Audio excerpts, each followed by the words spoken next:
Pilot समर्थक मंत्रियों को मंत्रिमंडल से हटाएंगे अशोक गहलोत। राजस्थान में जल्दी होगा मंत्रिमंडल का विस्तार। गहलोत के नाम पर ही विधानसभा चुनाव लड़ेगी कांग्रेस। राजस्थान कांग्रेस में 25 सितंबर को ही बगावत का मामला फिर सुर्खियों में आ गया है। पायलट गुट अब आर पार की लड़ाई की तैयारी में है। गहलोत सरकार से लेकर हाईकमान तक दबाव बनाया जा रहा है। सवाल किया जा रहा है कि जब पायलट गुट के लोगों ने गहलोत को चुनौती दी तो उसे कांग्रेस से बगावत माना गया और पायलट के साथ गए लोगों से पद छीन लिए गए, जबकि ना तो सचिन पायलट ने और ना ही उनके समर्थकों ने कांग्रेस हाईकमान को चुनौती दी, ना ही उनके खिलाफ एक शब्द बोला था। विरोध गहलोत को लेकर था, लेकिन हाईकमान ने जो फैसला किया उसे हम लोगों ने स्वीकार कर लिया। लेकिन 25 सितंबर 2022 को गहलोत समर्थकों ने बगावत सीधे सीधे हाईकमान के खिलाफ कर दी थी। हाईकमान को चुनौती दी थी। एक नेता ने तो यहां तक कह दिया था कि हाईकमान होता कौन है, लेकिन 6 महीने से ज्यादा वक्त निकल चुका है। कार्रवाई के नाम पर जिन लोगों ने बगावत की उन्हें इनाम मिल रहा है।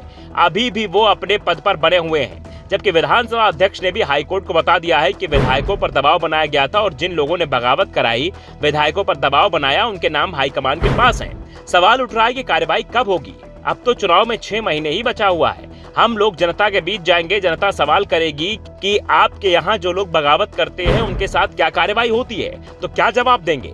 पायलट गुट की ओर से गहलोत समर्थकों पर कार्रवाई का दबाव बनाया जा रहा है, तो गहलोत की ओर से पायलट गुट को बड़ा झटका देने के संकेत भी मिलने लगे हैं। ये तो पहले ही साफ हो चुका है कि राजस्थान का विधानसभा चुनाव कांग्रेस अशोक गहलोत के नेतृत्व में ही लड़ेगी और सरकार बनी तो संभावना भी इसी बात की है कि सचिन पायलट को सब्र रखने के लिए कहा जाएगा। अगर विपक्ष में बैठे तो संघर्ष के लिए कहा जाएगा। यानी पायलट का अभी समय नहीं आया है, उन्हें सब्र दिखाना है। दूसरी ओर अशोक गहलोत पायलट के इस सब्र का इम्तिहान लेने की तैयारी कर रहे हैं। दरअसल संकेत मिल रहे हैं कि अशोक गहलोत अपने मंत्रिमंडल का विस्तार करने की तैयारी में है। मंत्रिमंडल विस्तार में जातियों के समीकरण को साधने की कोशिश की जाएगी। ऐसी जातियों से जुड़े विधायकों का प्रतिनिधित्व बढ़ाया जाएगा जिनकी विधानसभा चुनाव में महत्वपूर्ण भूमिका होती है। अशोक गहलोत को मंत्रिमंडल विस्तार के लिए हाईकमान से मंजूरी भी मिल गई है और संकेत मिल रहे हैं कि इसी महीने या फिर अगले महीने की शुरुआत में मंत्रिमंडल का विस्तार हो सकता है। मंत्रिमंडल विस्तार को लेकर सुगबुगाहट प्रदेश कांग्रेस प्रभारी सुखविंदर सिंह रंधावा के अचानक जयपुर पहुंचने शुरू हुई। कहा जा रहा है कि रंधावा दिल्ली से कोई संदेशा लाए। उनकी पार्टी अध्यक्ष गोविंद सिंह डोटासरा और सीएम अशोक गहलोत के साथ बैठक हुई, लंबी चर्चा हुई और इसके बाद डोटासरा वापस दिल्ली लौट गए। वो पूरी रिपोर्ट मल्लिकार्जुन खड़गे को सौंपेंगे। इसके बाद कहा जा रहा है कि हाईकमान की ओर से मंत्रिमंडल विस्तार पर गुहार लगाई जा सकती है।